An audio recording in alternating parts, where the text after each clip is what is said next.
Have you ever met someone who feels like the missing piece of your soul, but they were already married? Not infatuation, not lust, something deeper, something that felt like coming home. The moment your eyes met, something ancient stirred awake inside you. A recognition so profound it made your chest tighten, like your soul whispered, "Oh, there you are. I've been waiting." But just as quickly, reality crashed down. They wear another's ring. They live another's life. What if I told you that encounter wasn't a cruel mistake of timing, but the beginning of something your soul desperately needed to remember? Carl Jung never used the phrase twin flame, but he understood something that modern spirituality often misses. He spoke of the anima and animus, the inner counterpart that lives within each of us. The feminine within the masculine within the feminine. Meeting someone who perfectly mirrors that hidden energy is overwhelming. It doesn't feel like attraction. It feels like completion, like finding a part of yourself you didn't know was missing. But what happens when that person belongs to someone else? When love awakens you to depths you forgot you had, but reality says, you cannot have this? Jung would tell you something that might surprise you. This isn't tragedy. This is initiation. The pain you're feeling isn't proof that the universe is cruel. It's proof that something real, something necessary, has been activated within you. Sometimes the people we're meant to love most deeply are not the people we're meant to keep. The ache you carry in your chest isn't weakness. It's awakening. And awakening, as anyone who's experienced it knows, is rarely comfortable. According to Jung's decades of clinical work and personal exploration, real psychological growth doesn't happen in comfort zones. It doesn't happen when we're safe and secure and everything makes sense. It happens when paradox tears us open, when we're forced to hold two impossible truths at the same time without choosing sides or finding easy resolution. Your twin flame didn't come to complete you. They came to reveal you, to strip away the carefully constructed persona you've built and show you parts of yourself you've been hiding, even from yourself. Think about who you were before you met them. You probably thought you had your emotional life reasonably figured out. You'd done the therapy, read the self-help books, healed your attachment patterns, built your boundaries just high enough to feel safe, but not so high that you seemed closed off. You were functional, stable, maybe even happy in that quiet, manageable way that feels like emotional maturity. Then they walked into your life, and everything you thought you knew about yourself unraveled. Suddenly, you're feeling things you thought you'd outgrown, wanting things you told yourself you didn't need, acting in ways that surprise and sometimes horrify you, checking their social media like a teenager, crafting text messages you'll never send, lying awake, analyzing every conversation for hidden meaning. Who is this person you become? This desperate, obsessive version of yourself that you barely recognize? This is what Jung called shadow work in its most intimate, inescapable form. Not the comfortable shadow work you do alone in meditation or therapy. Not the kind where you safely explore your darkness from the protective distance of psychological theory. This is shadow work that happens when another soul holds up a mirror and shows you parts of yourself you've been unconsciously rejecting for years. Let me tell you about Maria, because her story might feel familiar. She was 32, recently divorced after a marriage that had slowly suffocated her spirit. She'd spent the last 3 years building a life where she didn't need anyone. Her career in graphic design was thriving. Her small circle of friendships was solid and drama-free. Her apartment was beautiful and entirely her own. She felt complete in a way she'd never experienced before. She'd learned to enjoy her own company, to travel solo, to eat dinner alone without feeling sorry for herself. She'd worked through her codependency patterns in therapy and emerged fiercely, proudly independent. Then she met David at a creative conference in Portland. Married 15 years, father of 2 teenage daughters, a photographer whose work made her chest ache with its emotional honesty. The connection was instant and undeniable. Not sexual tension, though that was certainly there, electric and impossible to ignore. Something deeper and more unsettling. like they'd known each other in another lifetime, like they were two halves of the same creative conversation that had been interrupted mid-sentence decades ago. They talked for hours about everything and nothing, about the way light moved through old windows, about the stories that objects hold, about the difference between making art and making a living, about the quiet desperation that creeps into creative souls when they compromise too much for too long. When he mentioned his wife, casually, lovingly, in the context of planning a family vacation, Maria's stomach dropped. Not because she wanted to pursue him romantically, not because she was plotting to steal him away, but because she realized she'd forgotten what it felt like to connect with someone so effortlessly, so completely. She'd built her hard-won independence by shutting down the part of herself that craved deep creative and emotional connection. Meeting David didn't awaken desire for him specifically.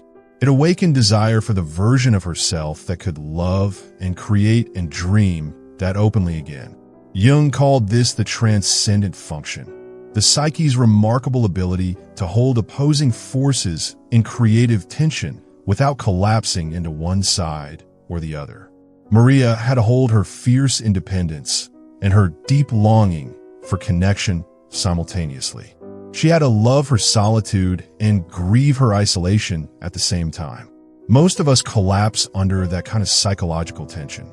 We either shut down the longing and return to numbness, or we abandon our boundaries and chase connection at any cost. But Maria did something else. She let the paradox change her from the inside out. Pause here and take a breath. Really breathe. Is this what you've been carrying all along? This impossible tension between wanting to be complete on your own and wanting to be completed by another?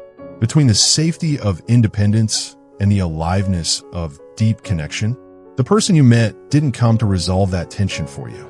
They came to teach you how to live beautifully within it, how to let it make you larger instead of letting it tear you apart. This is shadow work at its core. Jung believed the shadow isn't just our dark impulses and repressed anger. It's everything we've exiled from conscious awareness in our attempt to be acceptable, functional, safe, including our capacity for overwhelming love, including our willingness to be devastatingly vulnerable, including our ability to want something we can't have without letting it destroy our peace. Your married twin flame activated what Jung would call your relational shadow.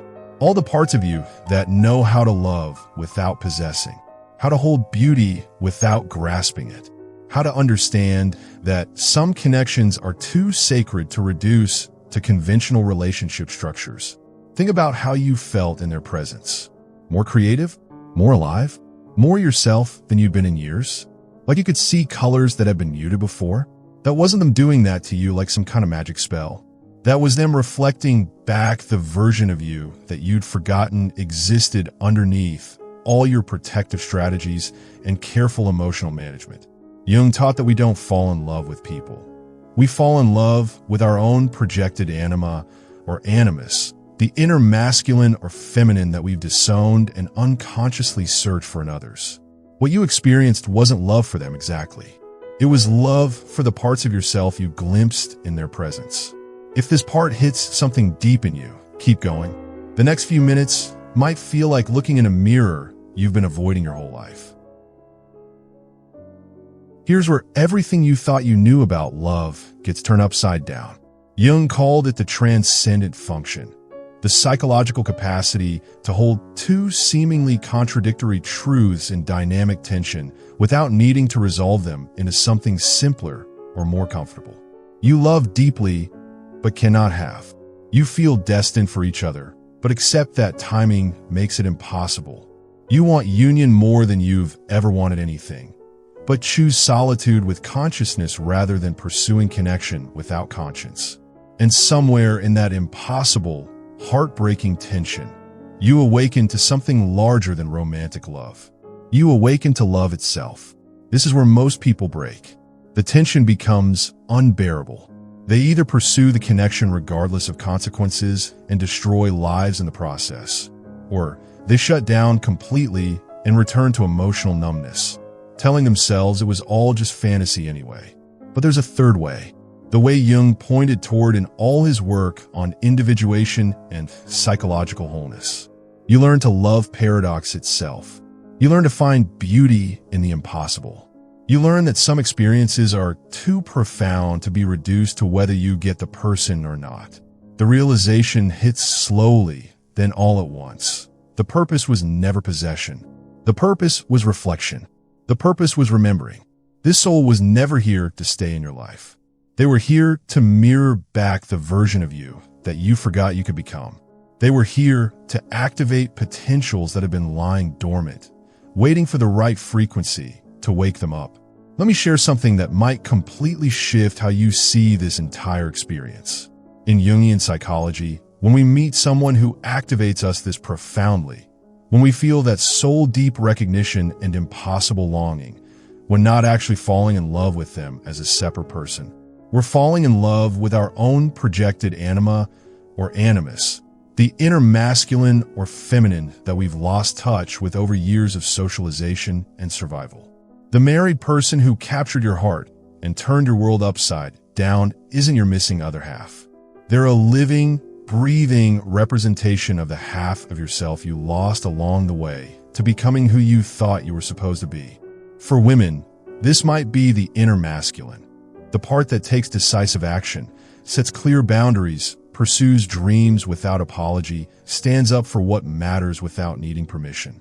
For men, this might be the inner feminine, the part that feels deeply without shame, creates beauty for its own sake, loves without agenda, intuition over logic when the situation calls for it. We project these disowned aspects of ourselves onto others, then call it falling in love or meeting our twin flame. But what we're really experiencing is the soul's desperate, magnificent attempt to reclaim its missing pieces through relationship. Your twin flame didn't come to complete you because, Jung would say, you were never actually incomplete. They came to remind you of what completion feels like when you stop abandoning parts of yourself for the sake of fitting in or staying safe. Think about this carefully. What qualities did you admire most in them? Their confidence? Their emotional honesty? Their creative courage? Their ability to be fully present? Their way of seeing beauty in ordinary moments? Those aren't qualities they possess that you lack. Those are qualities you possess that you've stopped expressing, stopped trusting, stopped giving yourself permission to embody fully. This person wasn't your destiny in the way you thought. Meeting them was a catalyst for remembering your own destiny, the one you've been unconsciously abandoning in favor of smaller, safer versions of yourself. Consider Maria again. What drew her to David wasn't ultimately his photography or his way with words. It was the way he approached his creative work with the kind of passion and integrity she'd lost touch with in her own art. In his presence, she remembered what it felt like to create from love rather than obligation, from inspiration rather than just making a living. David wasn't her missing piece. He was a mirror reflecting back her own creative passion that she'd buried under years of practical decisions and playing it safe. If this part hits something in you, if you feel that uncomfortable recognition stirring your chest, keep going. The next few minutes might feel like looking in a mirror you've been avoiding, but that's exactly why you need to look. Jung wrote, "Everything that irritates us about others can lead us to an understanding of ourselves." But he could have just as easily written, "Everything that magnetizes us about others reveals what we've been hiding from ourselves." The intensity you felt in their presence wasn't about them. Ultimately, it was about you recognizing yourself, your full, uncensored, uncompromised self, reflected in another person for the first time in years, maybe decades. They're not your twin flame. They're your twin mirror. And mirrors, by their very nature, don't stay. They reflect what needs to be seen. Then they're gone, leaving you alone with the image they've revealed. Leaving you with the choice of what to do with what you've remembered about who you really are. This is the transcendent function in its most powerful manifestation. You're being asked to integrate seemingly opposing forces, the longing and the letting go, the recognition and the release, the love and the limitation, the desire for union and the wisdom of solitude. Most people can't handle this level of psychological tension. They need resolution. They need the story to end with either getting the person or getting over them. Happy ending or tragic ending, but ending nonetheless. But your story is about something infinitely more interesting and more difficult than that. Your story is about getting yourself back. Your story is about learning to love without grasping, to want without desperation, to connect without possession. Take a moment here. Really take it in. Breathe deeply and ask yourself, what if everything you thought was wrong about this situation was actually what's most right about it? What if the impossibility is precisely the point? What if the limitation is what makes the love sacred instead of selfish? What if you're not being denied something you need, but being offered something even more valuable? The chance to love in a way that makes you larger instead of smaller, that enhances your capacity for joy instead of making you dependent on one person for your happiness. The grief that comes now is different from ordinary heartbreak. It's not the grief of rejection or abandonment or being chosen by someone and then discarded. It's the grief of recognition followed by conscious release. It's the grief of loving something so much that you let it go rather than diminishing it by trying to possess it. The grief turns inward, but not into despair or self-pity or the kind of destructive rumination that keeps you stuck. Into transformation, into a kind of alchemical process that Jung spent his entire life studying and documenting. You stop refreshing their social media, hoping for signs of unhappiness or availability. You stop crafting perfectly casual messages that you'll never have the courage to send. You stop torturing yourself with alternate timelines where you met first, where timing worked out differently, where the circumstances weren't so impossibly complicated. Instead, you start asking entirely different questions. Who was I in their presence that I stopped being in their absence? What parts of myself did I light up around them that I've kept dimmed in every other area of my life? What did I remember about my own capacity for joy, for creativity, for presence that I'd forgotten was even possible? This is where the real work begins. Jung called it individuation, the lifelong process of becoming who you actually are instead of who you think you should be, who others expect you to be, who feels safe to be in a world that often punishes authenticity. You return to your life, but you're seeing everything with completely new eyes. The job that felt stagnant suddenly reveals creative possibilities you'd been blind to. The friendships that felt surface level develop new depth as you bring more of your authentic self to them, instead of just the acceptable, manageable parts. The hobbies and passions you abandoned start calling you back with irresistible urgency. What you thought was withdrawal from them is actually return to yourself. What felt like loss is actually recovery of something precious you'd misplaced along the way. Let me tell you what happened to Alex in more detail, because his journey might illuminate something about your own transformation process. Alex was 41, a successful accountant who'd built a life of quiet competence after his divorce 3 years earlier. His days were orderly, predictable, quietly satisfying in the way that comes after you've survived major upheaval and rebuilt something stable from the wreckage.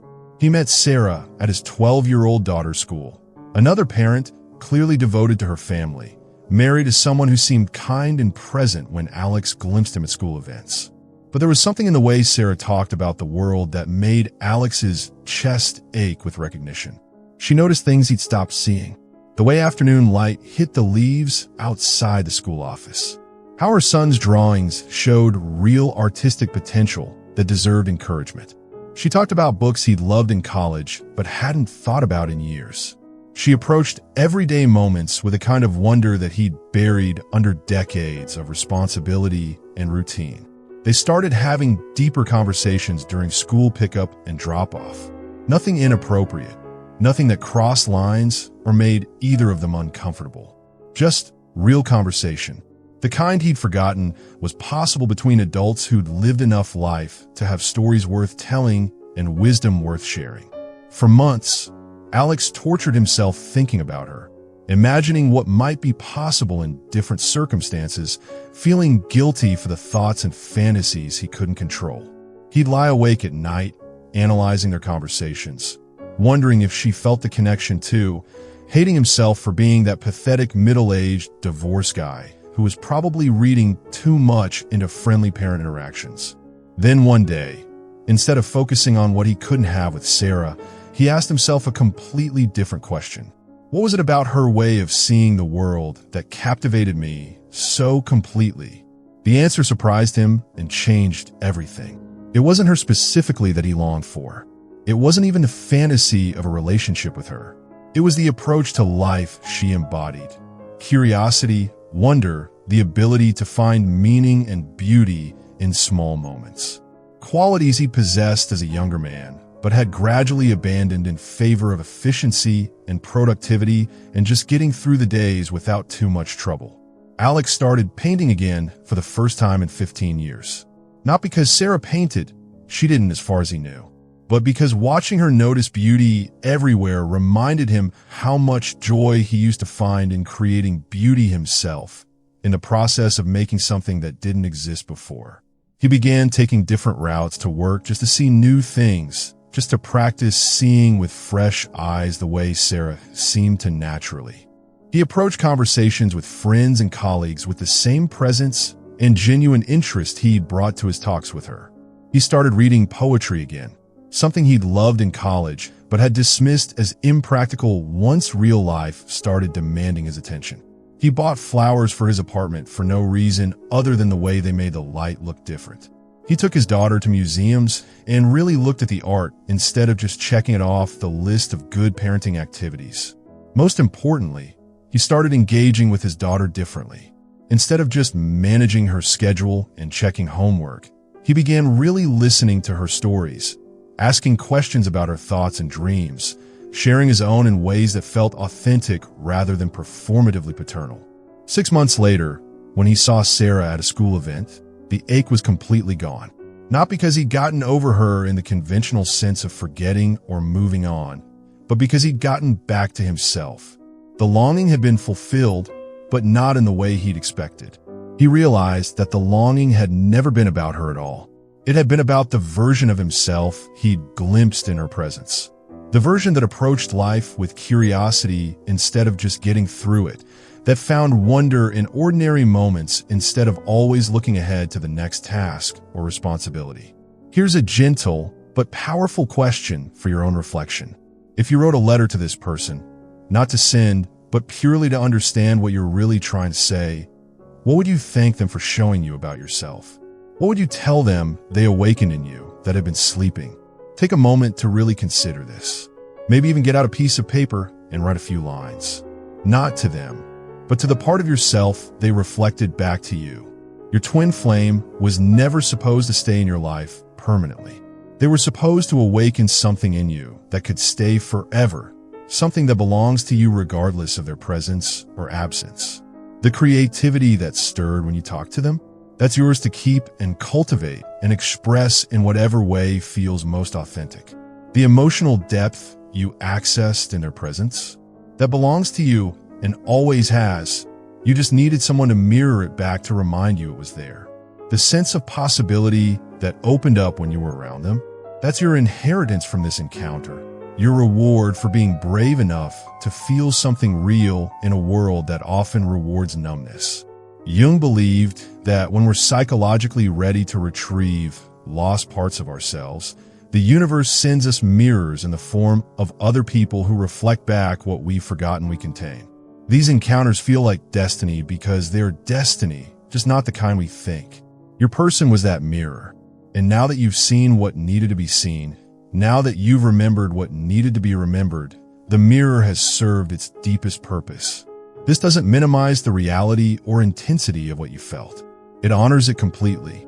It says, what you experienced was so real, so necessary for your psychological development, that your soul orchestrated an entire encounter just to give you access to it. You don't need to maintain contact with them to maintain the connection to what they awakened. The real connection was always with the part of yourself they helped you remember existed. The wound they opened becomes a compass pointing you toward what matters most. The pain they triggered becomes proof that you can feel something profound in a world that often numbs us to authentic emotion. The loss they represent becomes a doorway to what was never actually lost, just temporarily forgotten under layers of adaptation and survival. Maybe they were never yours to keep in the conventional sense of possession or partnership, but they were absolutely yours to meet, yours to recognize, yours to be changed by, yours to remember, yours to grieve with consciousness instead of bitterness, yours to grow from in ways that will ripple through the rest of your life in directions you can't even imagine yet. Carl Jung once wrote something that captures the essence of what you've been through. The most terrifying thing is to accept oneself completely. And sometimes, he might have added, it takes the unexpected presence of another soul to force us into that complete self-acceptance. The real union that was meant to happen was never with them in the external world. It was with the forgotten parts of yourself they helped you retrieve from psychological exile. So you let them go, not out of weakness or defeat or resignation, but out of a wisdom that comes from understanding love at a deeper level than possession or partnership. Not because the connection wasn't real, but because it was so real it accomplished exactly what it came to accomplish. They awakened something in you that had been sleeping for years, maybe decades. They reflected something back to you that needed reflecting. They loved you, even if they couldn't say it, even if circumstances made it impossible to express, in a way that reminded you how to love yourself with the same depth and wonder. And now, having received that gift, having been forever changed by that encounter in ways both subtle and profound, you can release them with gratitude instead of grasping them with desperation. You can let them return to their life while you return to yours, both of you carrying something precious from the meeting. This is what Jung meant by the transcendent function operating at its highest level. You've learned to hold love and limitation simultaneously, to want deeply without grasping desperately, to connect profoundly without possessing compulsively, to feel the full spectrum of human emotion without being destroyed by any single feeling. Your twin flame was never your missing piece, because Jung would say you were never actually missing any pieces. They were the key that unlocked the pieces of yourself you'd locked away for safekeeping, the parts you'd hidden to avoid disappointment or judgment or rejection. And those pieces, your creativity, your emotional courage, your capacity for wonder, your ability to love without agenda, your willingness to be moved by beauty, those are yours forever now. Those are your true inheritance from this impossible love story. The person walks back into their life, carrying whatever gift your meeting offered them. You walk back into yours, carrying the renewed version of yourself that emerged from the encounter. Neither of you is the same as you were before.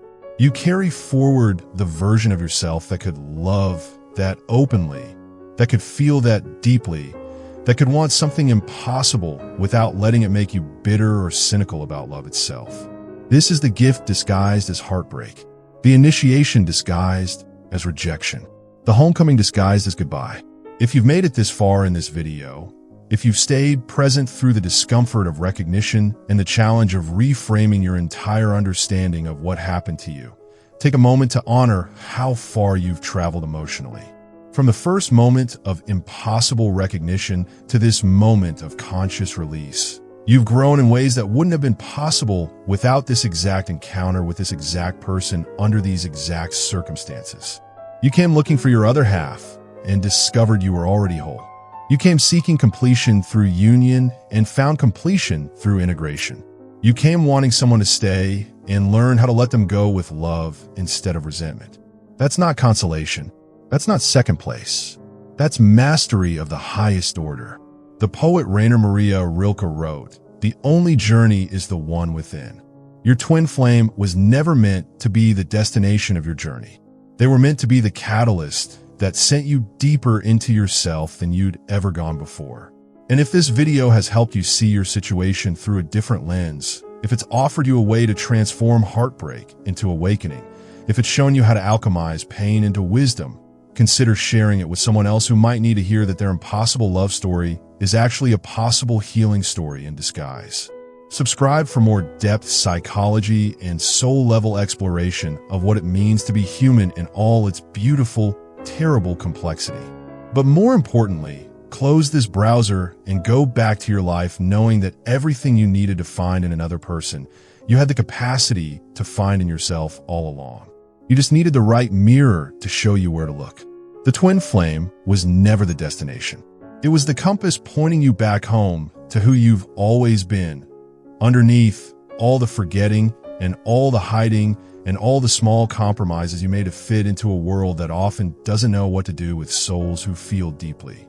So you let them go, not because the love wasn't real enough, but because it was real enough to set you free. The end of their story in your life is the beginning of your story with yourself.